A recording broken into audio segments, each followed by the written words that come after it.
Ukrainian forces pulled off stunning attacks on 4 Russian air bases, even as far away as from the war as the far eastern Russian port city of Vladivostok. That, by way, is thousands of miles away from the front lines of the war between Ukraine and Russia, and actually less than 50 miles from the Chinese border. It's amazing.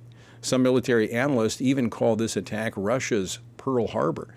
What does the attack tell us? Not just in terms of the status of the war, but about the two sides, as Russia was targeting sites where civilians were housed over the weekend. So joining me now to discuss this as well as other news from the weekend are Suzanne Bowdey, this from the Washington stand, and FRC's Vice President for Policy and Government Affairs, Travis Weber. Travis, Suzanne, welcome to Washington Watch. Thanks, Tony. All right, let me just start with you, Travis. Ukrainian forces pulled off an extraordinary attack on Russia's air bases, about 4 different bases. You're a Navy veteran, a pilot. Unpack the differences in targets we see here that the Ukrainians are focused on versus the Russian military. Yeah, Tony. So there's a lot of reporting about this. A lot of the news sites are carrying a version of the story and how the attack was special in the sense of how far away from the battlefield Ukraine was able to strike these Russian bombers, and how this might alter the course of the conflict. I think, certainly there are some commentators and some of the news reporting is talking about how this may, strategically cause Russia and Ukraine to recalculate. But as we see, as efforts continue to be made to get Russia and Ukraine to the table, we're not really seeing that breakthrough, right? And so we're seeing Turkey positioned as the site of these talks, also Saudi Arabia in the mix.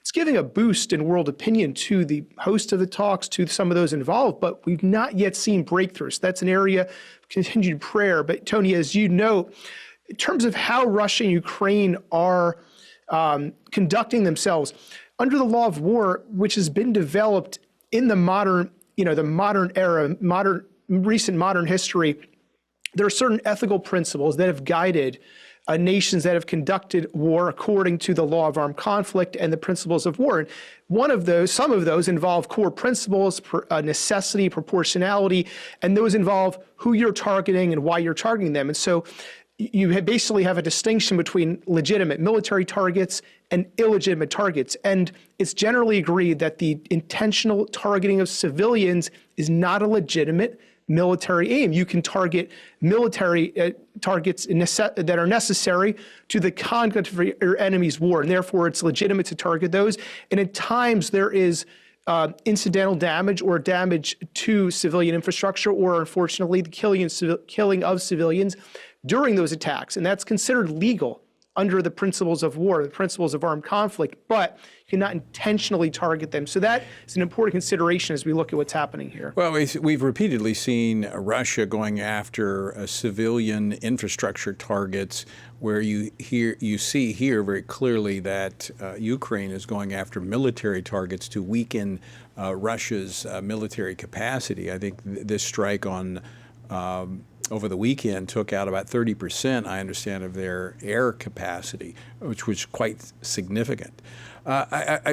Continuing on our foreign policy front, Suzanne, I want to go to you about how the legacy media here in the United States has been all too willing to carry the water for Hamas, repeating Hamas's narrative, even though study after study has brought into question the facts that are being released by Hamas.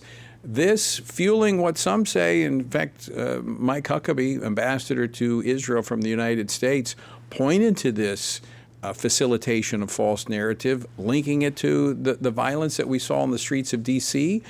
recently, as well as what happened yesterday in Colorado. And the very sad thing about all of this is that it overshadows what should be a very good news story, which is that America is finally able to deliver aid to the Palestinians who haven't had aid that was controlled by a neutral force. They've only had it controlled by Hamas. And so the sympathetic media to the Palestinians, instead of reporting on this good news that, hey, look, 800,000 meals were delivered in 2 days to people who, if you look at the photos, are smiling, they're thanking America. The legitimate photos on the ground showed them appreciative of the work that America's done. All of that was overshadowed by the fact that several legacy media outlets, including the New York Times, the BBC, Sky News, AP, on and on and on, all propagated this story from Hamas sources who they like to refer to as, health agency officials. That's their code for their sources who are Hamas on the ground, feeding them this propaganda, these lies, saying that the IDF fired on innocent civilians when in fact everyone disputed that claim, from the government sources down onto the reporters on the ground. No one has substantiated this claim. In fact, just a couple of hours ago, the AP was out with a second story saying that 3 people had died again, this time from IDF soldiers firing on innocent Palestinians a kilometer away from the humanitarian relief source. And again, that was all devoted to health sources when we know this is just Hamas. It is shoddy journalism, it's dangerous journalism, and it's fomenting hate around the world, as we've seen here and abroad.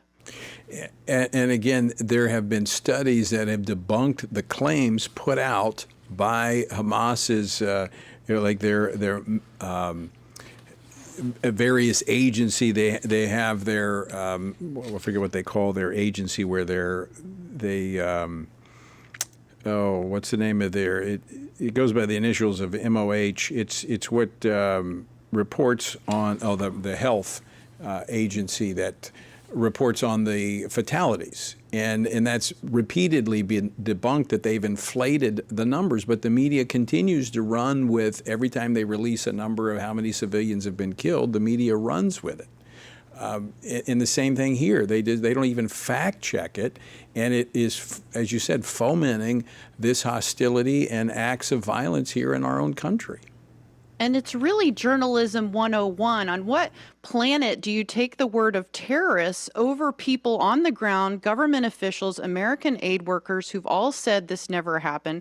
Carolyn Glick, who you've had on the show a number of times, a very respected source in Israel, actually was observing a Jewish holiday and actually came online to show pictures of the Palestinians thanking America's children with huge smiles on their faces, saying that the media is actually responsible for the violence that's starting to ripple throughout the world. And she's 100% correct. You see it in Colorado, you've seen it in DC, you see it all over the world now. And it's truly a shame that this is happening, especially in America. And I saw some reports coming out from conservative outlets that said that many of the people in Gaza were shocked they didn't have to pay for the aid. Right, absolutely, because this has been something that Hamas has lorded over them. They've actually stolen convoys of aid in the time that this war has gone on and charged the Palestinians. So the Gazans were actually shocked that this food was free. That's why they were so happy. So it really is overshadowing what I believe is a good news story, and it's tragic. So this is exactly what the Israelis have been saying, that Hamas is utilizing this humanitarian aid coming from the United Nations, and they're selling it, and they're funding their war machine off of humanitarian aid. Tony, and it's sad. Yes, go ahead, Travis.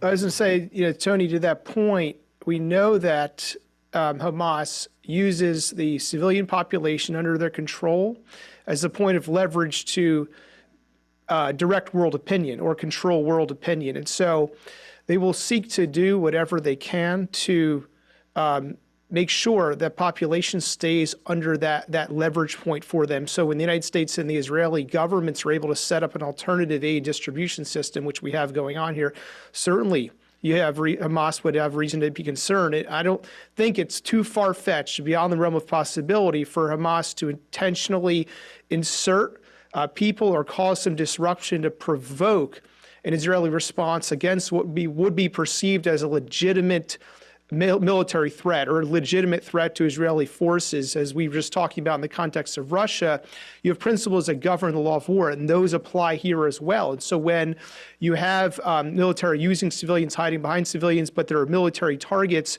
you have, unfortunately, Hamas putting the civilians in Gaza in a position of danger, putting them in the line of fire. This is a well-known fact. And so I think it's very important for people to seek to understand how Hamas might use this situation to continue to have the civilian population as a source of leverage for them to direct world opinion in their favor.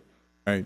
And Suzanne, you just mentioned a report earlier within the last couple of hours. I'm looking at the AP report, and again, here's a line at the bottom of the report. Israel's military campaign has killed over 54,000 Palestinians, mostly women and children, according to Gaza's health ministry.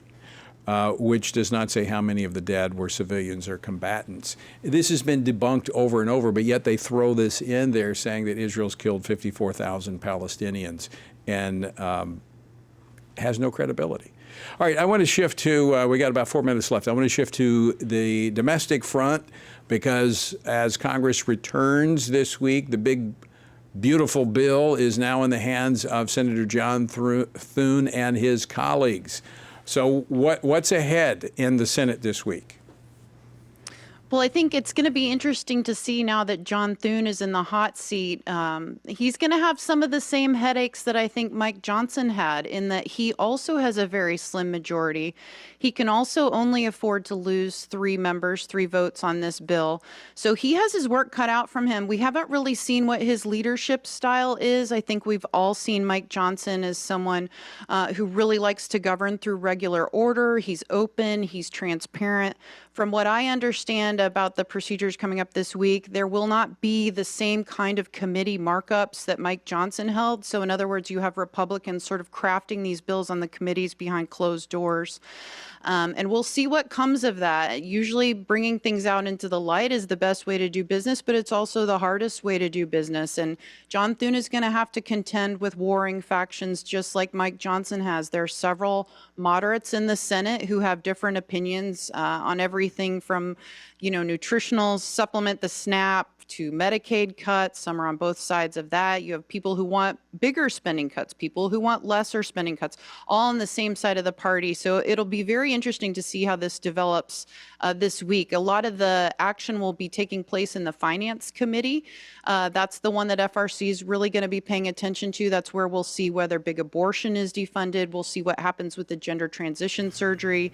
It's also where the Medicaid work requirements will be coming into play, the tax cuts. So all eyes will be on the Finance Committee and John Thune this week. Yeah, it's very interesting, Suzanne. So the spotlight really since the start of this Congress has been on the House because almost everything has been occurring over there. And now that spotlight is going to shift over to the Senate. And we're going to see, as you said, John Thune doesn't have much of a margin to work with either. And how is he able to corral all of those votes that he's going to need? So it's going to be very interesting to watch.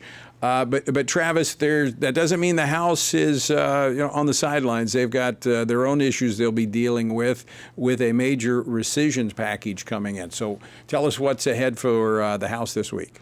Yeah, I mean, Tony, as discussed, a lot of activity in both chambers, right? And so we've been focused on reconciliation, but the regular appropriations process by which funding for our government and its operations should be happening on an annual basis. And historically, sometimes we don't see that process playing out to completion, so we see temporary funding measures passed, but the appropriations process is going to be ramping up and developing, by which the government looks at just funding its operations for the next year. Longer term into the fall, we have initiatives that are in concert with what the Trump administration wants to do. For example, State Department reauthorization. We're talking about legislatively reauthorizing some very important programs in our government, whole operations of agencies that we've not done in some time. So, yeah. Tony, looking at appropriations picking up, continuing past this week into the months to come. All right, Suzanne, just about 20 seconds left. Give you the final word. What should we be watching this week? watching and praying for the House, for the media, as we've heard today, for global conflicts around the world. We just need to continue to be in prayer that God's will be done and we continue to speak truth and stand on it. All right, and that's what we will do at the Washington Stand and at Washington Watch. Travis, Suzanne, thanks so much for joining us. Thank Thanks, you. Tony.